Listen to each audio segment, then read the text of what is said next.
और दान कभी करते नहीं थे, मजाक में नाम रख दिया। एक बार पत्नी ने कहा महाराज एक बात बताओ। क्या? बोले तुम हमेशा घर में ही बने रहते हो, ना कोई दान करो ना पुण्य करो, है तो कम से कम दुनिया कोई कथा कर रही, कोई भागवत कर रही, कोई कुछ कर रहा है, तुम भी कुछ कर लिया करो। सो बोला तो दुनिया कर तो रही, तो हमारे करने से क्या ज्यादा हो जाएगा? अरे तो बोले वो अपने लिए कर रहे। हाँ तो ठीक है, सब बढ़िया है, कोई बात नहीं। सो पत्नी ने एक दिन कहा महाराज अरे कुछ ना कर सको तो एक काम करो। क्या? गंगा ही ना आओ। हाँ बोले गंगा ना आओ, अब इसमें तो कोई खर्चा है नहीं है। बोले ज्यादा कह रही हूँ, ना मानती तो फिर चले जाएंगे। तो गंगा नहाने गए और सवारी में ना बैठे गद्दा, पैदल यात्रा। कहे अगर सवारी में बैठेंगे तो भाड़ा लगेगा, किराया खर्च होगा। सीधा गए और ध्यान देना, जैसे ही गंगा जी पे पहुंचे तो कहाँ गए? घाट पे ना गए, मुर्दा घाट पे। क्यों? घाट पे जाएंगे तो देश के पंडा वहां मिलेंगे और 5-10 रुपया में सब जेब खाली करवा देंगे। सब मुर्दा घाट पे गए। बोले मुर्दा घाट ठीक है, क्यों? मुर्दा घाट खाली रहता है। जब कोई संसार में अपने घर में सीट खाली करता है तो मुर्दा घाट भरता, नहीं तो खाली रहता है। बोले मुर्दा घाट पहुंचे तो बिल्कुल शांत माहौल। बोले ना तो ना पंडा को झंझट, ना दक्षिणा को झंझट, नहीं आराम से नहाएंगे और बस गंगा भी नहा लेंगे और खर्चा भी नहीं होगा। भैया माँ जाए के पहुंचे और अपने वस्त्र उतार के रख दिए और नहाने लगे। सो भगवान ने कहा क्या बात, इतना बड़ा धनवान व्यक्ति, संपन्न व्यक्ति और इतना बड़ा मलिच्छी, इतना बड़ा कंजूस। भगवान ने कही या तो हम ही देखेंगे। साधु बन के भगवान गए और पंडई के भेष में माँ पहुंचे और जैसी डुबकी लगाए मुंह बाहर करो सो सामने खड़ा पंडा। और जैसी पंडा को देखा सो कहने लगा, भगवान ने कहा जजमान की जय हो। और जैसे ही उसने देखा तो बोला काय जो मुद्दे घाट ना छोड़ो जो मर गया है। हाँ ये मुर्दा घाट भी नहीं छोड़ा। भगवान बोले कैसी बात करते हो? अरे हम संतोषी ब्राह्मण है, माँ घाट पे तो और पंडा लोग रहते और हम तो यहाँ मुर्दा घाट पे ही रहते और साल भर में 1-2 भक्त आ जाते तुम्हारे जैसे। सो हमारे पूरे साल को इंतजाम कर जाते। दान चंदने का पूरी साल का इंतजाम। हे भगवान, बोले तुम पूरी साल की बात कर रहे हो, है? हम तो एक दिन का भी इंतजाम नहीं कर सकते हैं। तो बोले आज तो करना पड़ेगा, चाहे कुछ भी हो जाए। और भगवान पल्ले पड़े। सो बड़ी देर हो गई, भगवान ने कहा तो तुझे दान देना ही पड़ेगा जी। बोला तो मैंने जिंदगी भी नहीं दिया, अब क्या देंगे? बोले आज देना पड़ेगा।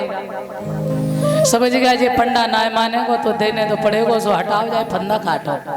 हाँ तो बोलो कितना चाहिए, क्या चाहिए? कि भगवान ने कहा अरे दान तो अपनी श्रद्धा से होता है, जो तुम्हारी इच्छा हो। बोले तो सुन ले क्या? बोले 1 धेला देंगे, ज्यादा कछुना हम पे धरो। और खूब पैसा रहे जेब में। जब गंगा खात भगवान से बोलो जब गंगा खाए रहे महाराज जी 1 पैसा हमारे पास ना। हाँ ठाड़ी गंगा की कसम। बोले 1 धेला को हम तुम्हें संकल्प दे रहे और 100 एक बार सुन ले का अबे हमारे पास अब नहीं है। तो बोले फसल पे देंगे, फसल पे उधार। भगवान ने कहा हुए बड़ो बज्र लोभी, चलो कोई बात ना। अब उसने सोचा कि अब मैं जानते ना के चले जाएंगे, कौन पीछे से याद करता, पंडा भूल जाएगा, हमारे चक्कर में थोड़ी पड़ेगा। पर वो तो भगवान ठहरे। भैया 12 किलोमीटर पैदल गए, 12 लौट के आए और घर आए के भोजन किया, चारपाई में लेट गए, बस सोने जा रहे थे। और तब तक भगवान पीछे आवाज लगा दी जजमान की जय हो। सो अपनी पत्नी से बोला ओए देख क्या कौन है बाहर, जाओ। पत्नी बाहर गई। महाराज बोले हाँ आपने किसी महात्मा से कुछ दान के लिए कहा था क्या? सो याद आया, हाँ बोले कहा तो था। तो बोले आ गए बाहर ही खड़े। उसने कहा हे भगवान न्यू मर गया, न्यू नहीं छोड़ो। सो पत्नी से बोला जाओ तुम जाके कह दो कि दान चंद बीमार है। पत्नी ने कही महाराज नी के भले काय को रे हम बीमार है? अरे कितनी बार तो एक धेला की तो बात है, दे और जाने दो। अरे बोले तुझे पता है कैसे एक धेला पैदा होता है? चल जा कह दे जाके। अब पत्नी बेचारी गई, सो उसने जाके कह दिया महाराज। बोले हाँ अभी थोड़ा गंगा नहा के आए हैं ना, थोड़ा अस्वस्थ है और थोड़ा ठीक हो जाए फिर आप पीछे से आना।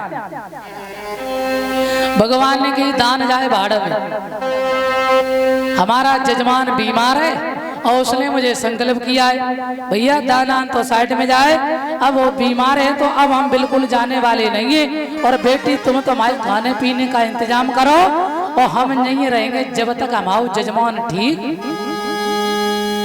हाँ नहीं हो जाएगा। अब पत्नी अंदर गई, क्या हुआ चले गए? अरे बोले जाने की तो छोड़ो, वे कह रहे नहीं इंतजाम करो खाए पीवे को, हम तो नहीं रहे। क्या? हाँ ध्यान देना। अब कहने लगा जाओ जाके कह दो कि दानचंद मर गए। पत्नी ने कही हे भगवान कैसे हद करें हो तुम, मरवे बताइया। अरे बोले तू जा बाल बस कह दे जाके जा।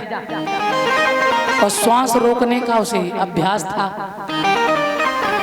पत्नी गई रोने जाके गई महाराज अब गंगा नहाए क्या, खूब प्रेम से भोजन कियो, कोई हारी ना कोई बीमारी ना और पता ना है अब ही पधार चले गए। मर गए? हाँ मर गए। और पत्नी रोना शुरू। और जैसी पत्नी रोई अब महाराज जी ने कई संत वेश में भगवान ने अरे भैया ये तो बहुत मुश्किल की बात हो गई। अब भैया दानवान तो जाए साइड में, अब तो हमारे जजमानों को जब तक दाह संस्कार नहीं हो जाएगा तब तक हम जाने वाले नहीं है। अब तो और आपत। और बेटी तुम गांव में कहाँ जाओगी, भाग के काहे परेशान हो? हम सारे गांव में जाके सबको खबर कर दे रहे दानचंद पधारे गए। हाँ और भगवान सर्वत्र व्यापक हो गए, पूरे गांव में जाके खबर कर दी, सब गांव के लोग इकट्ठे दानचंद चले गए, दानचंद पधारे गए। और जब सब लोग इकट्ठे हो गए मैया बहनियां सब रो रही हैं, भैया बूढ़े बुजुर्ग ने कही अब लड़का तो चलो ही गो जो कछु होती सो ठीक है, पर वैसो करो अब ले चलो काय मट्टी खराब कर रहे। हाँ सो 3 डड़ागी नसैनी तैयार।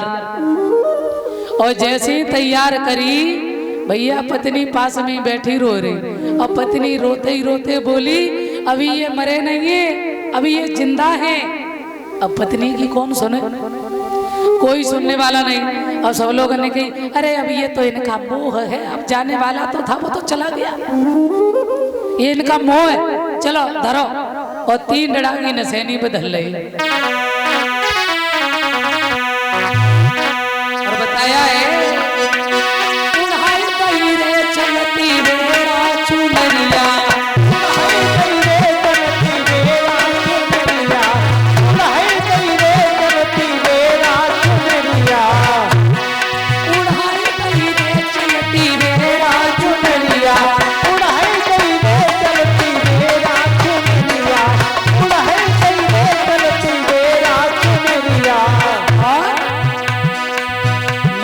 पिता सब रोब पठारे, माता पिता सब रोब पठारे।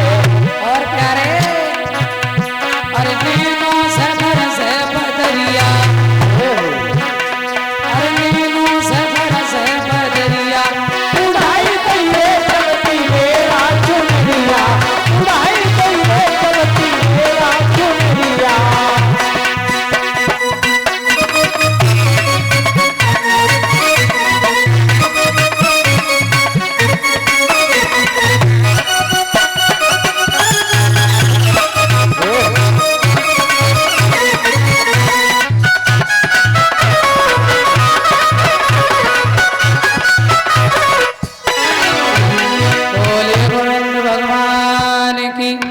अब सब लोग लेके चले मरघट और जैसे ही पहुंचे गड्ढा खोद के तैयार और भगवान पीछे संग गई। भगवान ने कही हे अरे ये तो धन्य है भैया, मरवे पे तैयार है पर एक धेला ना दे रहो। हाँ अब भगवान ने कही अच्छा पंचो, हाँ देखो जे हमारो जजमान है और जाने में संकल्प करो। अब जाको अंत में संस्कार है तो हम जाके कान में कछु कहे चाहते हैं, हाँ महाराज जाओ। भगवान पास में गए और धीरे से कान में जाए कही, दानचंद आया हूं वैकुंठ से तुम्हें नाता जोड़। भगवान बोले मैं वैकुंठ से आया हूं, मैं भगवान हूं और तुम्हारी खातिर आया हूं, और तुम काय के लिए धेला देव और हमें जान देव। और उसने सोचा अच्छा भगवान आए वैकुंठ से, तो उसने धीरे से आंख खोली और सामने देखो सो वही पंडा, और जैसे ही पंडा देखो सो फिर आंख बंद कर ली। भगवान ने कई लोगों बोले हाँ काम खत्म है, मामला साफ है, ले चलो धरो। और जैसे ही गड्ढा में धरे और भगवान सोच रहे भारी बज्जू रहे, बड़ा कंजूस है, देख ले मर भी तैयार है पर धेला ना दे रहो। गड्ढा में धले ऊपर से कंडा लगा दिए और उसके बाद बस फूंकने की देर रहे। भगवान ने कही अच्छा नेक और रुक जाओ। फिर गए पास में और भगवान ने धीरे से जाए कई काय को मरे चाहतो हमारे धेला दे और हमें जान दे। हाँ और धीरे से कही मैं वैकुंठ से आया भगवान हूँ, तुम्हारा कितना सौभाग्य, और देख भैया अब तू जीतो हम हारे। भगवान ने कहा मरवे पे तैयार है तो भैया देख अब तो हम ही हारे, तू जीतो, अब तू हमसे कुछ मांग ले। तो भगवान बोले आया हूँ वैकुंठ से तुम्हें नाता जोड़, अब तू हमसे कुछ मांग ले।